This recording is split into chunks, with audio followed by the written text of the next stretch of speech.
नमस्कार दोस्तों, वंदे मातरम। स्वागत है आपका एक बार फिर आपके अपने YouTube चैनल योगेश की रिपोर्ट में। दोस्तों, योगेश की रिपोर्ट में आज हम बात करेंगे एक ऐसी कहानी की जो हिंद महासागर में भारत की चतुराई और कूटनीति की मिसाल बन रही है।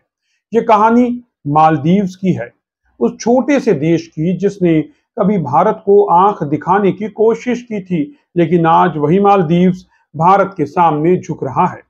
ये कहानी है चीन को शाह और मात देने की, और ये कहानी है भारत की उस ताकत की जो अपने पड़ोस को न केवल संभाल रही है बल्कि हिंद महासागर में अपनी बादशाहत भी कायम कर रही है।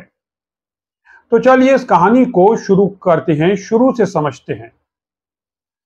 लेकिन उससे पहले एक छोटा सा अनुरोध, अगर आपको हमारी बातें पसंद आए तो इस चैनल को सब्सक्राइब करना ना भूलें। तो अब चलते हैं उस कहानी की ओर जो मालदीव्स के छोटे से द्वीप से शुरू होकर हिंद महासागर की जंग तक पहुंच रही है। दोस्तों, मालदीव्स का संकट और कर्ज का जाल। मार्च 2025 की खबर ने सबका ध्यान खींचा।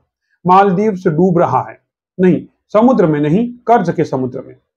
3.4 बिलियन डॉलर का कर्ज, यानी करीब 28,000 करोड़ रुपए, और इस कर्ज का बड़ा हिस्सा भारत और चीन का है। 2025 में मालदीव्स को 200 मिलियन डॉलर सिर्फ चीन को चुकाने हैं। 2026 में 1 बिलियन डॉलर का भुगतान करना है, जिसमें भारत और चीन दोनों शामिल हैं। लेकिन मालदीव्स के पास पैसा कहां है? टूरिज्म, जो उनकी अर्थव्यवस्था की रीढ़ है, वो तो ठप पड़ा है। चीन से सामान मंगवाया, कर्ज लिया, लेकिन अब चुकाने के लिए जेब खाली है। मालदीव्स ने हर दरवाजे को खटखटाया, गल्फ देशों से मदद मांगी, तुर्की से गुहार लगाई, इस्लामिक शरिया बॉन्ड्स तक लिए, जमीन गिरवी रखी, लेकिन कुछ काम नहीं आया। फिर भारत ने उसकी मदद की। ट्रेजरी बिल्स, जी हाँ, ट्रेजरी बिल्स जारी किए, यानी कुछ पैसे उधार दिए। लेकिन ये मदद कोई दान नहीं थी, ये भी भारत की कूटनीति का हिस्सा है। भारत ने मालदीव्स को एक साफ संदेश दे दिया है कि तुम कितने भी पंख फैलाओ, आखिर में तुम्हें भारत की ही शरण में आना पड़ेगा। इंडिया आउट से गेस्ट ऑफ ऑनर तक मालदीव का यह सफर कैसा रहा? 2023 में मालदीव्स में एक नया राष्ट्रपति आया था, और इस राष्ट्रपति का नाम है मोहम्मद मोइज्जू, जो इस वक्त भी मालदीव्स के राष्ट्रपति हैं। लेकिन ये जिस नीति के साथ आए थे, अब उसके उलट होने को मजबूर हो गए हैं, यानी उसकी उलट नीति पर चल रहे हैं। उन्होंने इंडिया आउट का नारा बुलंद किया था और कहा था कि भारत के सैनिक जो मालदीव्स में हेलीकॉप्टर और हवाई जहाज की मदद के साथ तैनात थे, उन्हें निकाल बाहर करेंगे।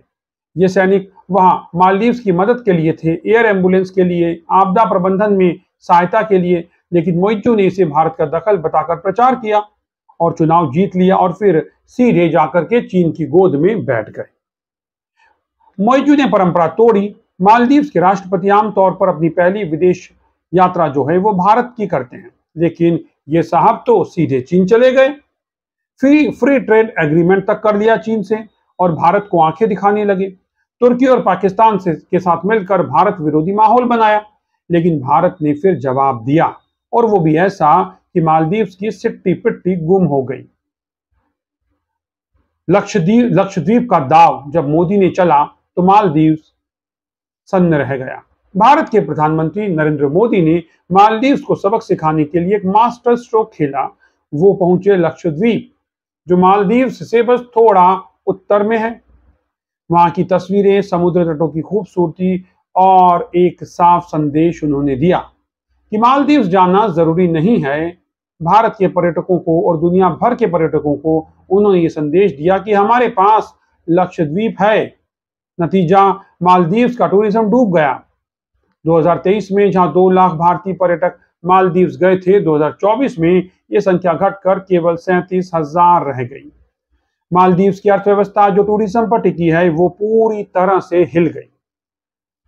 दोस्तों, भारत यही नहीं रुका। मालदीव्स को दी जाने वाली आर्थिक मदद में 22% की कटौती कर दी गई। मालदीव्स के मंत्रियों ने भारत के खिलाफ बयान दिए तो भारत ने उन पर शिकंजा कसा। मालदीव्स को समझ में आ गया कि चीन रातों रात तो मदद के लिए आएगा नहीं, लेकिन भारत जो सिर्फ 750 किलोमीटर दूर है, वही उसका असली सहारा है। और मालदीव का इसके बाद हो जाता है सरेंडर। अक्टूबर 2024 में मोइज्जू भारत आते हैं। भारत ने उनकी झोली भर दी। $400 मिलियन की मदद की, 3,000 करोड़ का करेंसी स्वैप जो है और 6,500 करोड़ का एड पैकेज। लेकिन ये मदद मुफ्त नहीं थी, ये थी भारत की शर्त। और शर्त क्या थी? वो थी, अब तुम हमारी सुनोगे। और अब 26 जुलाई 2025 को मालदीव्स, यानी आज मालदीव्स 60वें गणतंत्र दिवस पर भारत के प्रधानमंत्री को गेस्ट ऑफ ऑनर के रूप में सम्मानित कर रहा है।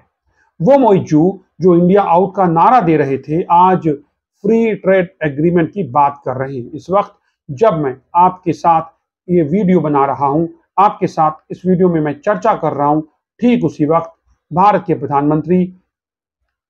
प्रधानमंत्री Narendra Modi guest of honour के रूप में मालदीव्स में 60वें स्वतंत्रता दिवस में शिरकत कर रहे हैं। उसी मालदीव ने जिसने इंडिया आउट का नारा दिया था, उसने अपने स्वतंत्रता दिवस पर प्रधानमंत्री नरेंद्र मोदी को गेस्ट ऑफ ऑनर के रूप में बुलवाया और सम्मानित किया। दोस्तों, भारत और मालदीव्स के बीच $500 मिलियन का व्यापार होता है, जिसमें ज्यादातर भारत का निर्यात है। सीमेंट, लोहा और रोजमर्रा की चीजें मालदीव्स भारत पर निर्भर है और भारत ने उसे ये बात समझा दी। हिंद महासागर में भारत की बादशाहत, इसकी भी बात कर लेते हैं। मालदीव्स सिर्फ एक छोटा सा देश नहीं है, यह हिंद महासागर का एक रणनीतिक मोहरा है। अगर मालदीव्स में चीन की पकड़ मजबूत होती तो वो भारत के लिए खतरा बन सकता था, लेकिन भारत ने समय रहते मालदीव्स को अपने पाले में कर लिया। ये सिर्फ मालदीव्स की कहानी नहीं है, ये श्रीलंका, बांग्लादेश और पूरे हिंद महासागर की कहानी है।